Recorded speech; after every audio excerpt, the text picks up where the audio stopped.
सोचिए किसी दिन सुबह उठते ही पता चले कि जीमेल अकाउंट यानी किसी की पूरी डिजिटल दुनिया की चाबी अब उसके हाथ में है ही नहीं। दिल बैठ जाता है ना? पर घबराने वाली बात बिल्कुल नहीं है। देखिए, अगर कभी ऐसा हो भी जाए तो पैनिक करने की जगह सही कदम उठाना जरूरी होता है। तो आज की इस चर्चा में हम इसी रास्ते पर चलेंगे, संकट से नियंत्रण की ओर। सबसे पहली बात ये समझना बहुत जरूरी है कि ऐसा सिर्फ किसी एक के साथ नहीं होता। डिजिटल दुनिया में अकाउंट हैकिंग एक बहुत आम समस्या है। तो एक गहरी सांस लीजिए, क्योंकि हर मुश्किल का हल होता है और हैक हुए अकाउंट को वापस पाने का भी एक सीधा और साफ रास्ता है। ठीक है, तो ये रहा हमारा आज का प्लान। हम इन 5 हिस्सों में पूरी प्रक्रिया को समझेंगे। सबसे पहले उन संकेतों को पहचानेंगे जो बताते हैं कि कुछ गड़बड़ है। फिर जानेंगे कि अकाउंट वापस पाने के लिए फौरन क्या करना है। इसके बाद सुरक्षा की पहली दीवार यानी पासवर्ड और 2FA पर बात करेंगे। फिर देखेंगे कि अपने अकाउंट को और ज़्यादा मजबूत कैसे बनाया जाए। और आखिर में हैकर्स से हमेशा एक कदम आगे रहने के तरीके सीखेंगे। तो चलिए शुरू करते हैं पहले कदम से, यानी प्रॉब्लम को पहचानना। कोई भी एक्शन लेने से पहले ये जानना सबसे ज़रूरी है कि क्या अकाउंट वाकई में खतरे में है। कुछ साफ साफ संकेत होते हैं जो खतरे की घंटी की तरह होते हैं। तो ये हैकिंग आखिर है क्या? बिल्कुल आसान भाषा में समझें तो इसका मतलब है कि किसी और ने बिना इजाज़त के आपके अकाउंट का कंट्रोल अपने हाथ में ले लिया है। समझ लीजिए जैसे कोई आपकी डिजिटल तिजोरी में घुस गया हो। अब जरा ध्यान दीजिए, ये कुछ बहुत बड़े रेड फ्लैग्स हैं। मान लीजिए पासवर्ड अचानक काम करना बंद कर दे, या फिर सेंड फोल्डर में ऐसे ईमेल दिखे जो भेजे ही नहीं गए। हो सकता है दोस्तों से फोन आने लगे कि उनके पास अजीब मैसेज आ रहे हैं, या फिर गूगल से ही एक अलर्ट आ जाए कि किसी अनजान जगह से लॉगिन हुआ है। इनमें से अगर एक भी चीज होती है ना, तो ये समझने के लिए काफी है कि फौरन एक्शन लेने का टाइम आ गया है। और जैसे ही ये पक्का हो जाए कि अकाउंट हैक हो गया है, अब सीधे एक्शन लेने का वक्त है। यहाँ से हमारा फोकस सिर्फ और सिर्फ अकाउंट को वापस पाने पर होना चाहिए। ये 4 स्टेप्स अकाउंट वापस पाने की चाबी हैं। सबसे पहले सीधे गूगल के अकाउंट रिकवरी पेज पर जाना है।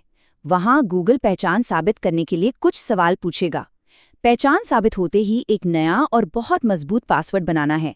और आखिर में सारी सिक्योरिटी सेटिंग्स को एक-एक करके ध्यान से जांचना है। पहचान की पुष्टि वाला स्टेप कुछ ऐसा दिखाई देता है। देखिए, गूगल को ये पक्का करना होता है कि अकाउंट का कंट्रोल सही मालिक को ही वापस मिले। इसके लिए वो रिकवरी फ़ोन या ईमेल पर एक कोड भेज सकता है। ये एक बहुत ज़रूरी कदम है जो हैकर को बाहर रखता है और असली ओनर को अंदर आने देता है। बहुत बढ़िया, अकाउंट वापस मिल गया। लेकिन काम अभी खत्म नहीं हुआ है। अब हमें ये पक्का करना है कि ऐसा दोबारा कभी ना हो। और इसकी शुरुआत होती है सुरक्षा की पहली और सबसे मजबूत दीवार बनाने से। और सबसे ज़रूरी चीज़ है एक स्ट्रॉन्ग पासवर्ड। पासवर्ड 123 जैसा कुछ तो बिल्कुल नहीं। एक अच्छा पासवर्ड 12 कैरेक्टर से लंबा होना चाहिए। क्यों? क्योंकि हर एक एक्स्ट्रा अक्षर, नंबर या सिंबल हैकर के कंप्यूटर के लिए अनुमान लगाने के कॉम्बिनेशन को लाखों करोड़ों गुना बढ़ा देता है। इससे पासवर्ड को तोड़ना लगभग नामुमकिन हो जाता है। और पासवर्ड के बाद आता है सिक्योरिटी का ब्रह्मास्त्र, 2 फैक्टर ऑथेंटिकेशन यानी 2FA। इसको ऐसे समझिए कि दरवाज़ा खोलने के लिए सिर्फ चाबी ही नहीं, बल्कि फिंगरप्रिंट की भी ज़रूरत है। मतलब अगर किसी हैकर को पासवर्ड मिल भी गया तो भी वो अकाउंट में नहीं घुस सकता, क्योंकि दूसरा कोड तो फ़ोन पर आएगा। इसे तो आज ही एक्टिवेट कर लेना चाहिए। तो एक मजबूत पासवर्ड और 2FA के साथ एक अच्छी नींव तो रख दी गई है। अब टाइम है इस नींव पर एक ऐसा मजबूत किला बनाने का जिसमें कोई सेंध ना लगा सके। ये कुछ एक्स्ट्रा लेकिन बहुत ज़रूरी सेटिंग्स हैं। हमेशा एक अपडेटेड रिकवरी फ़ोन नंबर और एक रिकवरी ईमेल एड्रेस अकाउंट से जोड़कर रखना चाहिए।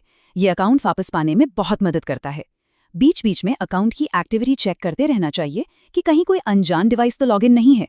और हाँ, गूगल के सिक्योरिटी अलर्ट को हमेशा ऑन रखें ताकि किसी भी संदिग्ध गतिविधि की जानकारी फौरन मिल सके। अब हम आखिरी और सबसे अहम हिस्से पर हैं।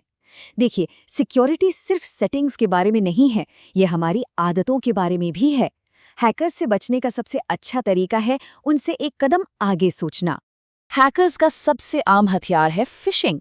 ये एक तरह का डिजिटल चारा होता है। वो एक ऐसा ईमेल भेजेंगे जो देखने में बिल्कुल असली लगेगा, जैसे कि बैंक से आया हो या गूगल से, और उसमें पर्सनल जानकारी या पासवर्ड मांगा जाएगा। इसका तोड़ बहुत आसान है। कोई भी कंपनी, चाहे वो गूगल हो या कोई बैंक, कभी भी ईमेल पर पासवर्ड नहीं मांगेगी।